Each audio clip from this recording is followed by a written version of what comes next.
Hello everyone. मैं simplified channel में मैं आपका स्वागत करता हूँ।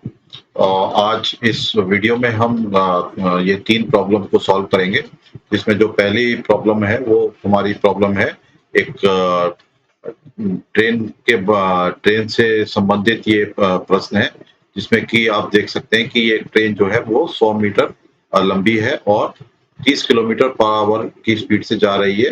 अ, एक व्यक्ति जो कि रेलवे स्टेशन पर खड़ा हुआ है, तो उसको वो ट्रेन कितनी देर में क्रॉस करेगी? तो ये हमारा पहला प्रश्न है। तो ये 100 मीटर यानी कि इस क्वेश्चन का मतलब ये होता है कि ट्रेन जब 100 मीटर जितनी देर में चलेगी उतनी देर में उस आदमी को क्रॉस कर जाएगी, क्योंकि 100 मीटर ट्रेन है। 100 ट्रेन की लंबाई 100 मीटर है और ट्रेन जा रही है 30 किलोमीटर पर आवर में। और हमें इस क्वेश्चन में पता लगाना है कि ये ट्रेन कितने सेकंड में 100 मीटर की दूरी को तय करेगी। तो ये असलियत में हमारा प्रश्न है। तो सबसे पहले तो हम किसको चेंज करेंगे? हम जो ट्रेन की स्पीड है उसको 30 किलोमीटर पर आवर है, उसको हम चेंज करेंगे मीटर पर सेकंड में। तो ये सबसे पहले हम इसको सबसे पहले हम ये ट्रेन की स्पीड है 30 kilometre per hour. 30 kilometre per hour. तो इसका मतलब ये होगा कि 30 किलोमीटर को हम मीटर में चेंज करेंगे और आवर को हम सेकंड में चेंज करेंगे। तो जब किलोमीटर को हम चेंज करते हैं तो ये हो जाता है गुणा में 1000। 30 गुणा में 1000, ये हो गए मीटर। और जब हम घंटे को सेकंड में चेंज करते हैं तो हमें पता है कि 1 घंटे में 60 मिनट होते हैं और 1 मिनट में 60 सेकंड होते हैं। तो 60 गुणा 60 हो जाएगा। अब इसको हम थोड़ा सा इसको सरल करते हैं। तो ये देखते हैं, ये वाला जीरो इस जीरो से कट जाता है, ये वाला जीरो इस जीरो से कट जाता है, और ये वाला जो 6 है ये 5 बार कट जाएगा।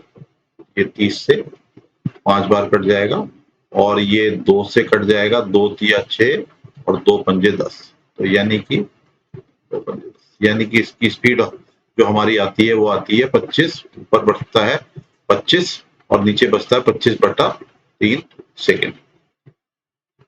25/3 मीटर पर सेकेंड। मीटर पर सेकेंड, ठीक है। यानी कि मैं इसको ये मीटर डिवाइडेड बाय सेकेंड लिखा हुआ है, मगर ये इसको लिखा जाएगा मीटर पर सेकेंड, राइट। तो ये एक हमारा इस तरीके से 25/3 मीटर पर सेकेंड की स्पीड से हमारी ट्रेन चल रही है। अब ट्रेन को कितना, क्योंकि 100 मीटर लंबी है, तो जब किसी एक आदमी को क्रॉस करेगी तो उसको 100 मीटर चलना पड़ेगा। तो ये 25/3 मीटर चलती है 1 सेकंड में। तो 100 मीटर कितनी देर में चलेगी? तो ये इसका आंसर हो जाएगा। तो 100 को अगर जो हम 25/3 से डिवाइड कर देते हैं तो ये हमारा टाइम आ जाएगा, जितनी देर में ये 100 मीटर की ट्रेन चलेगी। तो इसको जब इसको हम सरल करते हैं तो ये हो जाएगा 100 गुणा में 3 और बट्टा 25। तो 25 जो है हमें पता है कि ये 100 से 4 बार में भाग हो जाता है, 4 तिया 12, यानी कि इस ट्रेन को क्रॉस करने में, एक आदमी को क्रॉस करने में 12 सेकंड का टाइम लगेगा। तो ये हमारा आंसर 12 सेकंड वाला आंसर ठीक है। दूसरा हमारा प्रश्न है वो है, उसमें हमें पता लगाना है कि ये जो एक संख्या दे रखी है 3600, तो इस 3600 के अंदर हमारे कितने फैक्टर्स होंगे? अब फैक्टर्स होंगे या इसको हम बोलते हैं कितने इसके कारक होंगे। तो हिंदी में बोलते हैं कारक और फैक्टर्स हम अंग्रेजी में बोलते हैं। तो इसको हम इस समय यहाँ पर फैक्टर ही वर्ड यूज करेंगे। तो फैक्टर को समझने के लिए हम समझते हैं, जैसे कि हम एक कोई संख्या ले लेते हैं 12 की, जैसे सपोज करते हैं हम संख्या लेते हैं। तो 12 जो है जिन जिन चीजों से इसको डिवाइड हो सकता है उनको हम बोलते हैं इनके फैक्टर्स। तो 12 जैसे एक नंबर है वो तो सब संख्याओं से डिवाइड हो जाता है। इसी तरीके से 12 जो है 2 से भी डिवाइड हो जाता है 6 बार, और 3 से भी डिवाइड हो जाता है, और 4 से भी डिवाइड हो जाता है, और 6 से भी डिवाइड हो जाता है, और 12 से डिवाइड हो जाता है। यानी कि 1 2 3 4 5 6, यानी कि ये 6 इसके फैक्टर्स होते हैं कुल मिला के। तो ये 3600 हमारी बहुत बड़ी संख्या है। तो इस 3600 संख्या को निकालने के लिए हमको एक फार्मूला यूज करना पड़ेगा। इस 3600 को हम जब लिखेंगे तो पहले हम 3600 को लिख लेते हैं। इस तरीके से हम लिख सकते हैं। तो 3600 में हम जानते हैं जैसे कि 3600 जो है हमारा ये 4 से डिवाइड हो रहा है, 4 से। तो अगर हम इसको 4 से डिवाइड करते हैं तो ये लिख सकते हैं हम 4, और 4 के बाद हम इसको लिख सकते हैं 4 गुणा 900 लिख सकते हैं। पहले हम इसको लिख लेते हैं 4 गुणा 900, इस तरीके से लिखा जा सकता है। 4 को जब 9 से गुणा करेंगे तो ये 3600 आ जाएगा। अब 900 को हम लिख सकते हैं 4 गुणा में ये जो 9 है इसको हम लिख सकते हैं 3 गुणा में 3, और इसको हम लिख सकते हैं जो बाकी 100 है, ये बचता है हमारा 100। तो अब इसको हम क्या लिख सकते हैं 4 गुणा में 3 गुणा में 3 गुणा में 100, या इसको हम लिख सकते हैं 4 गुणा में 3 गुणा में 3 गुणा में 100 को हम लिख सकते हैं 4 गुणा में 25, 4 गुणा में 25।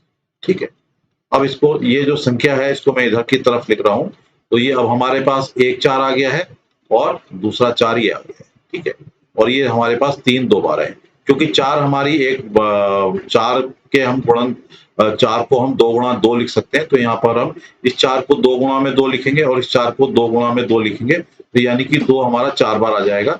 या हम इसको लिख सकते हैं 2 की पावर 4 या 2 की घात 4, इसको हम लिख सकते हैं, क्योंकि 3 सबसे कम संख्या है, 3 किसी चीज से डिवाइड नहीं होता है, तो उसको हम लिख सकते हैं 3 गुणा में 3 का स्क्वायर।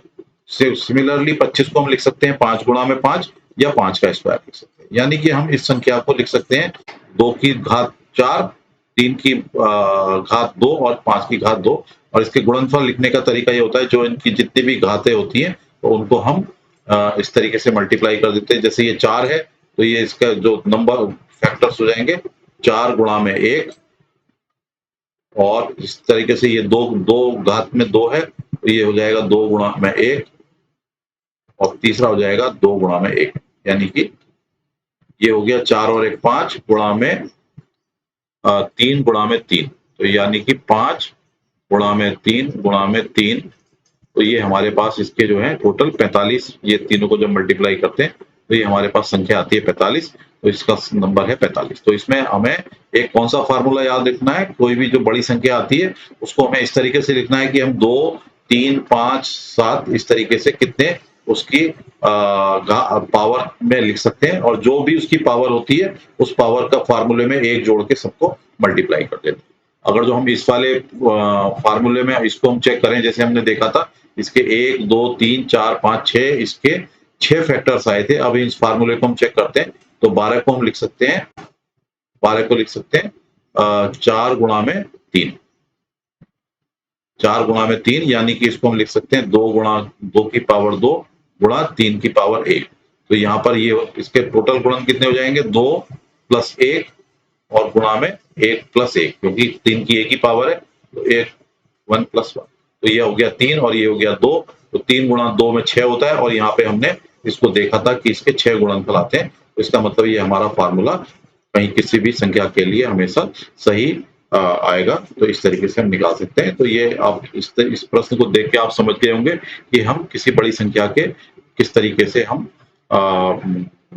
फैक्टर्स या जो कारक कहते हैं या इसके जो गुणन संख्या कहते हैं इनके नंबर्स को हम निकाल सकते हैं। अब हमारे पास जो तीसरा जो क्वेश्चन है, तीसरे क्वेश्चन में हमने ये दिया गया है, ये एक प्रतिशत का सवाल है।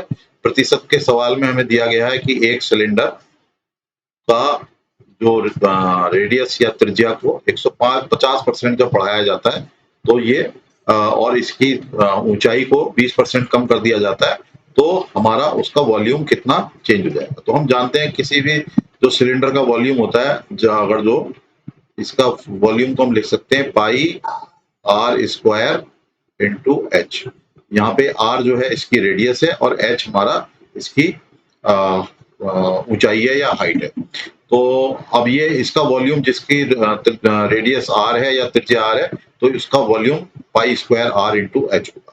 अब इसमें क्वेश्चन में क्या दिया गया है कि इस त्रिज्या को हमारे को 150% या 1.5 गुना कर दिया, 1.5 गुना बढ़ा दिया गया है। तो 1.5 गुना बढ़ने के बाद क्या हो जाएगा, इसका जो वॉल्यूम है तो ये हो जाएगा पाई, और आर को हमने कितना बढ़ा दिया है, आर में 150% बढ़ा दिया है, यानी कि हमने 1.5 आर को इसमें ऐड कर दिया है। इस त्रिज्या पहले r थी, इसमें 1.5 r को और ऐड कर देंगे तो ये हो जाएगा 2.5 r और गुणा में जो हमारा हाइट है, हाइट को हम कर देते हैं 20% कम की है तो पहले इसकी हाइट h थी तो अब इसकी हाइट हो जाएगी h माइनस 0.2h।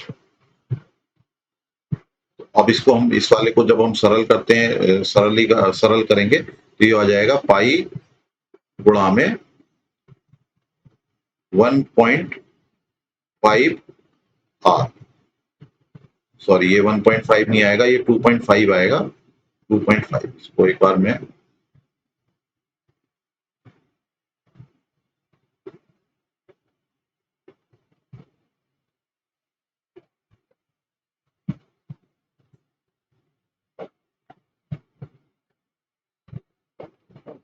पाई गुणा में ये 1 r और 1.5 r मिलके हो जाएगा 2.5 r गुणा में स्क्वायर और गुणा में 0.8 h।